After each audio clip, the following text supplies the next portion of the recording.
Hello friends, আমি অর্পণ। আজকে একটি বেঙ্গলি ছবি দেখে ফিরলাম, যে সিনেমাটার নাম প্রশ্ন। তো মিলন ভৌমিক পরিচালিত এই প্রশ্ন ছবিটা আমার কেমন লাগলো সেটাই আজকে অনেস্ট রিভিউ রিয়াকশান দেব। তো প্রথম থেকে শুরু করা যাক। প্রশ্ন ছবিটা কিন্তু একটা ট্রিবিউট দেওয়া হয়েছে যারা নিপীড়িত নারী রয়েছে, যারা অত্যাচারিত নারী রয়েছে, এবং নারীর কোনো একটা ঘটনাকে কেন্দ্র করে বা কোনো একটা স্পেসিফিক কোনো কারণ বা রিসেন্টলি ঘটে যাওয়া ঘটনাটাকেই যে একটা প্রেক্ষাপট করে সেটা করা হয়েছে, ভিজুয়ালাইজ করা হয়েছে, সেটা কিন্তু নয়। আমাদের দেখতে হবে যে নারীদের প্রতি অত্যাচার এটা কিন্তু আজকে থেকে নয়, সেটা সেই রামায়ণ মহাভারতের যুগ থেকে শুরু করে পরবর্তীতে মণিপুরের ঘটনা জানি, ঠিক আছে, অনেক ঘটনা, ছোট ছোট ঘটনা কিন্তু ঘটেছে যেটা বড় আকার নিয়েছে পরবর্তীতে। সেটা আমাদের নির্ভয়াকাণ্ড হতে পারে, অভয়াকাণ্ড হতে পারে, আর রিসেন্টলি আরজিকরের কাণ্ড হতে পারে। অনেক কিছু দিক কিন্তু রয়েছে, এবং পুরুষ শাসিত সমাজে নারীদের কতটা করুণ হাল বা বেহাল বলা যেতে পারে সেটা আমরা প্রত্যেকেই জানি কম বেশি।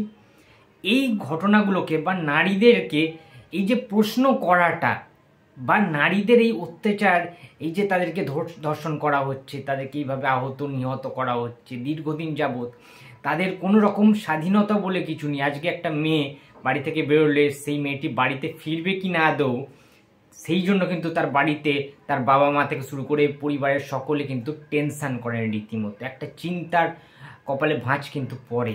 এটা কেন হবে? পুরুষদের ক্ষেত্রে তো সেটা পড়ে না।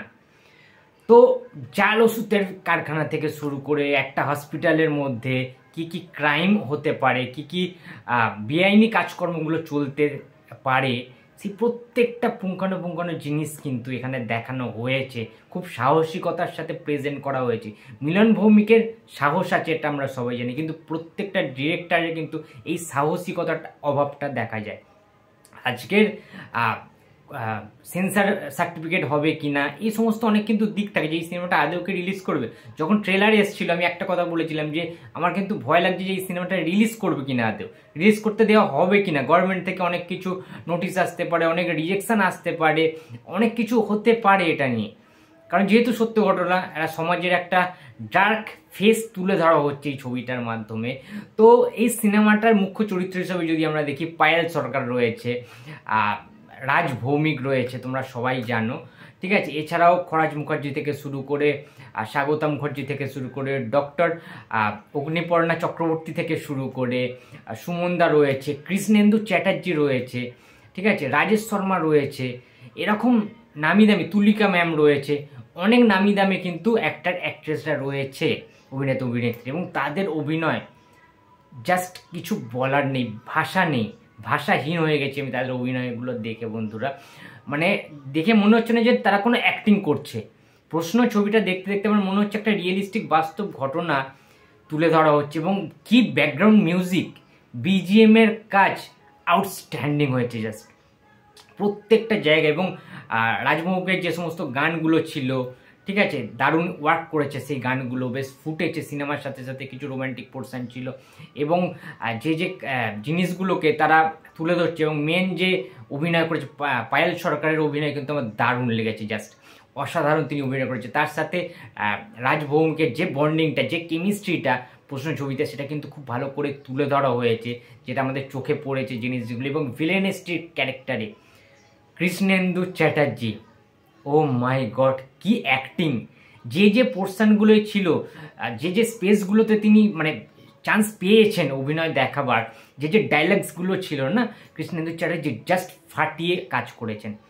স্ক্রিন প্লে দারুণ ছিল, প্রত্যেকের টাইমিং পারফেক্ট ছিল, এবং যে যে স্যাড যে সিনগুলো ছিল, যে যে প্যাথেটিক যে যে সিনগুলো ছিল, এবং চোখে চোখ রেখে পায়েল সরকারের যে কথাগুলো, একটা সিন রয়েছে কৃষ্ণেন্দু চ্যাটার্জি এবং সুমনদা ছিল এবং পায়েল ছিল, তাদের মধ্যে যে কনভারসেশনটা, ওটাও কিন্তু দারুণ ছিল। এবং ওই রকম লেভেলের একটা ডার্ক ক্যারেক্টার, নেগেটিভ ক্যারেক্টারের ডক্টর কৃষ্ণেন্দু চ্যাটার্জি, মানে এরকম আমি দেখিনি এর আগে কখনো। অনেক ভিলেনিস্টিক ক্যারেক্টার করেছে কৃষ্ণেন্দুতে। এবং পায়েল সরকারকে বলবো, যত দিন যাচ্ছে পায়েল সরকারের অ্যাক্টিং স্কিল কিন্তু অনেক বেশি ডেভেলপ করছে, দেখে বেশ ভালো লাগছে। এবং রাজভৌমিকের কাজ তোমরা এর আগে অনেক দেখেছো, ঠিক আছে, তো সেই কৃষ্ণা থেকে শুরু করে প্রচুর কাজ তার রয়েছে। রাজদার কাজ আমার দেখতে খুব ভালো লাগে, কিন্তু এই প্রশ্ন ছবিতে রাজদার ক্যারেক্টারটা জাস্ট দারুণ ছিল, দারুণ ছিল। এখানে অনেক কিছু অভিনয়ের দেখাবার অনেক সুযোগ ছিল, সেগুলো কিন্তু তিনি দেখাতে সক্ষম হয়েছেন। এন্ড অফ দ্য ডে একটি মেয়ে, প্রতিবাদী মেয়ে, তার পরিণতিটা কি হয়, তার সাথে কি কি ঘটনা ঘটে, সে কি আদেও লাস্ট পর্যন্ত জাস্টিস পায়, বিচার কি হয় সাধারণ মানুষের এবং সেই সমস্ত নিপীড়িত, অত্যাচারিত, ধর্ষিত নারীদের যে প্রশ্নগুলো থাকা দরকার, সেই প্রশ্নের উত্তর কি দর্শক পাবে, সেটা দেখার জন্য অবশ্যই প্রশ্ন ছবিটা দেখতে হবে প্রত্যেককে। আমি দেখে এসেছি, আমার দুর্দান্ত লেগেছে, গায়ে কাঁটা দিয়েছে, কিছু কিছু জায়গায় গুজবাম্পস দিয়েছে, চোখে জল চলে এসছে কিছু কিছু জায়গায়। অনেস্টলি স্পিকিং এটা একটা মাস্ট ওয়াচ মুভি। প্রশ্ন, বাংলা ছবি লোকে দেখে না, কিন্তু আমি বলবো এই ছবিটা অন্তত প্রত্যেকটা মেয়েকে, প্রত্যেকটা মহিলাকে, প্রত্যেকটা নারী জাতিকে সব পরিবারের সাথে একসাথে গিয়ে প্রশ্ন ছবিটা কিন্তু দেখা ইমিডিয়েটলি দরকার। তো বন্ধুরা, ভিডিওটি যদি ভালো লাগে তো প্লিজ লাইক করো, কমেন্ট করো, শেয়ার করতে ভুলো না। যদি চ্যানেলে নতুন হয়ে থাকো তো প্লিজ সাবস্ক্রাইব করে দিও। তো দেখা হচ্ছে আবার পরের কোনো ভিডিওতে। তো টাটা।